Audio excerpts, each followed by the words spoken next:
Good Vibes Balita, aabot na sa kulang-kulang 7,000 piso ang buwan ng kita ng mga kasambahay sa Calabarzon matapos mag-anunsyo ang Regional Tripartite Wages and Productivity Board Region 4A sa ilalim ng Department of Labor and Employment o DOLE ng increase sa minimum wage ng domestic workers sa rehiyon.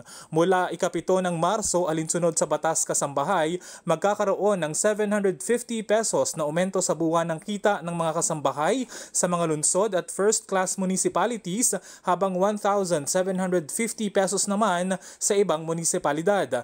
Batay sa pahayag ng ahensya, mula 5,000 at 6,000 piso, ang bagong minimum wage ng mga kasambahay ay pareho ng magiging 6,750 piso o 6,750 pesos kada buwan. Nakasaad din na kailangan silang bayaran ng buo at cash kahit isang beses sa isang buwan nang walang kaltas maliban na lang sa mga itinakda ng batas.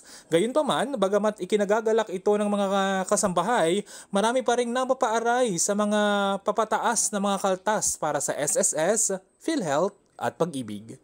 DJ Joey Boy, nag-uulat para sa GV Balita Express.